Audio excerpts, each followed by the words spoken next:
Ranger in Time, Chapter 13. By the time Lily and Ranger reached the Presidio, the sun was low in smoke-clouded sky. Lily pushed her way through the crowd, past soldiers and trees and tents, until she started to see other Chinese people. "Abak, excuse me," she asked an older man rushing past with a cup of water. "Can you tell me where the emergency hospital is?" The man pointed down a row of tents that seemed to go on forever. "Thank you." Lily and Ranger hurried along until they found a larger tent with carts and horses outside. Two men were carrying another man in through the open flaps. Lily and Ranger ducked in after them. Lily wasn't sure if dogs would be allowed, but everyone was too busy to notice. Doctors and nurses bent over patients on cots. Volunteers rushed by with bandages, medicine, and water. All the patients looked alike, hurt, bandaged, covered up, and scarred. Lily couldn't tell if Lee was here or not. She started towards one of the rows of cots. Ranger followed Lily, sniffing at the matted down grass. Things weren't as dusty here, but lots of feet had trampled the earth. He smelled dirt and sweat and blood, and then he caught a quick scent of May girl who dropped her doll. Ranger stopped and sniffed the air. There.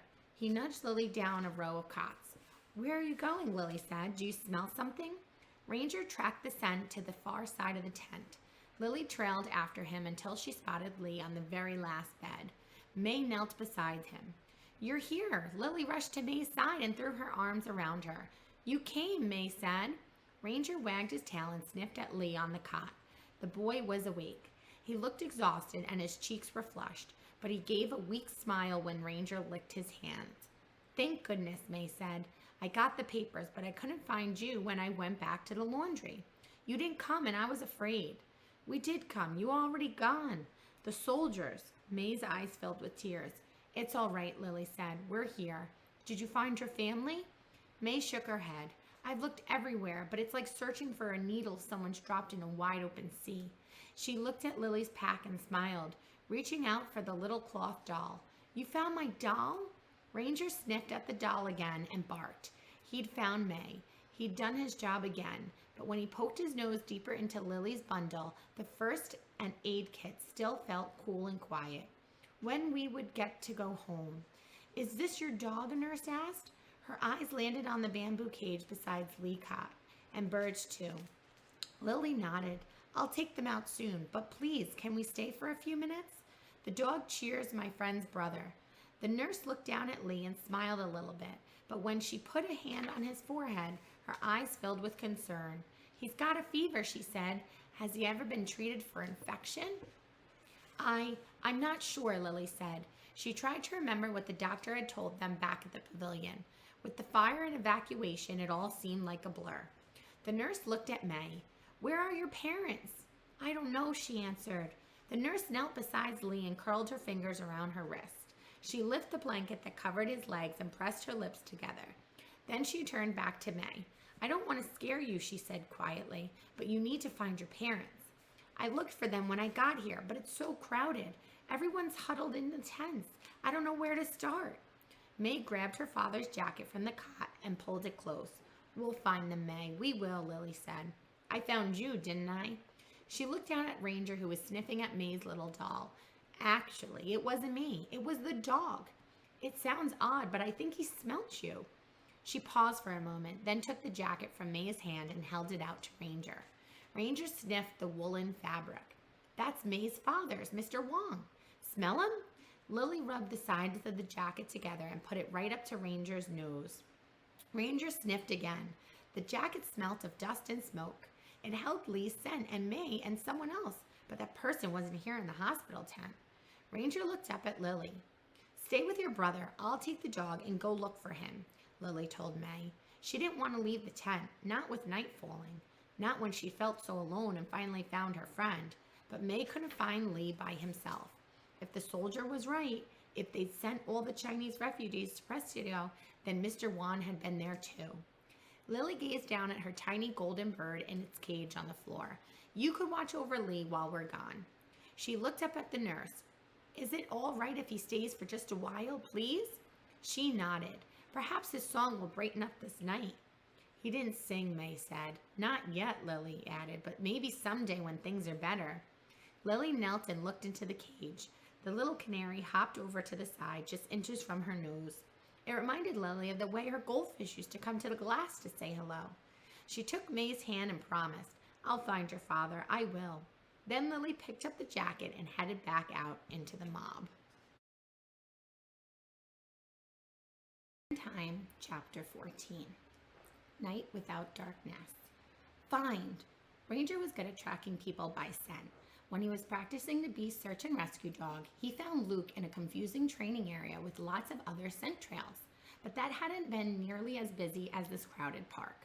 People hurried everywhere, carrying bundles, pushing carriages, pulling suitcases, wagons, and carts. Ranger sniffed the air as he and Lily walked through the mob. So many smells. He smelt dirt and grass, all trampled and stirred. He smelt horses and birds, fires burning and coffee heating. He smelt lots and lots of people, but so far he hadn't caught the scent of the jacket man. Ranger followed Lily through the buzzing crowd. Army men were handing out canvas tents and showing people how to set them up. The tents went on for rows and rows and all looked alike. None of them smelt like the jacket.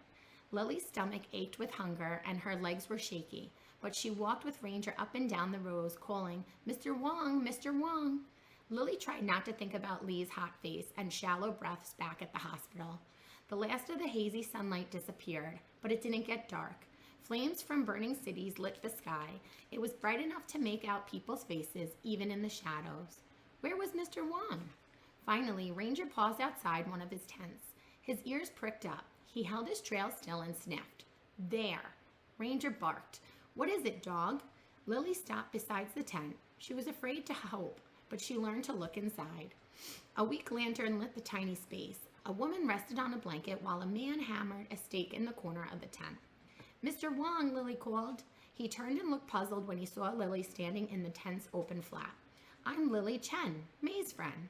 The word sounded strange, but felt true after they'd been through. "We've been looking for you." Mr. Wong's face lit with hope. "My children are here. They are safe." Lily nodded. "But Lee is hurt. He's at the hospital with May. I could take you." Mr. Wong knelt with his wife and spoke quietly to her in Cantonese. Then he followed Lily and Ranger back through the crowds to the hospital. When they arrived, May ran to her father and hugged him so fiercely she almost knocked him to the ground. The news was better now. Another doctor had come and given Lee medicine to keep him from getting sicker. He was propped up in the bed, sipping broth. May told her father the story of their day. Then Mr. Wong asked the nurse, "Can my boy be moved safely? We have family in Oakland. We had hoped to get a ferry today, but when we were separated, I feared." He pressed his lips together and shook his head. "My family's together now. This is what matters." The nurse nodded. "His fever should go down soon, and his leg is splinted. If you can find a cart and horse to take you to the ferry landing, he should be fine." "Very good news," Mr. Wong said. Lily nodded, but somehow the good news was squeezing her heart into a tiny lump. May and Lee would leave the burning city in the morning. They'd take a ferry boat across the sparkling bay to Oakland, where family awaited them. Lily's family was far, far over another ocean. Somehow she'd find her way back to Lomo and the other girls, they supposed, but it wasn't home. Mr. Wong took a deep breath and let it out in a long, quiet whistle. He looked at May. "The store will be gone when we return," he said. "Chinatown will burn to the ground by morning. All our things." He shook his head and then looked up suddenly. "The papers! You brought them?"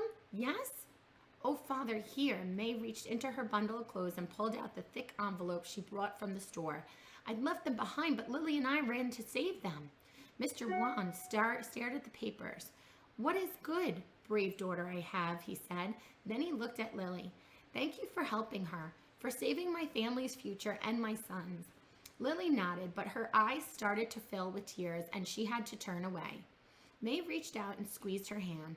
"Father," she said, "Lily should come with us. When she stopped to help me, she lost her group from the mission house where she lives. They're not her real family, though, and she has no way to find them now. If she comes with us, she can help me care for little brother while you and Mother make plans. And then," May looked at Lily, "perhaps she could join our family and work with me at the store after school once we rebuild. We'll need more hands while little brother heals." The words swarmed in Lily's head. Come to Oakland? Join our family? Store? School? It was too much to hope for. Lily shook her head. You wouldn't want, but Mr. Wong interrupted her. You helped my children. You must let us help you as well. Would you like to stay with us? Lily swallowed hard. The huge lump of hope in her throat wouldn't let her speak, but she nodded. May flung her arms around her. Ranger leaned into the girls, and they wrapped him in their hug. Oh, Lily, May said. Mother always says that some good comes out of everything terrible, and now we're going to be sisters. A siren wailed outside. Someone shouted into the tent, and the doctors went running. What is it? Mr. Wan asked a nurse racing by. The wind's changed direction, she called over her shoulder. The fire's spreading this way. Lily swallowed hard. She held tight to May's hand and tried to think about mourning. Mr. Wong would hire a horse and cart. They'd travel through the ruined city, board a ferry, and sail away to Oakland. The fires would go out. They'd rebuild Chinatown. Lily and May would go to school together and work side by side in the new store. But first they'd had to survive the night.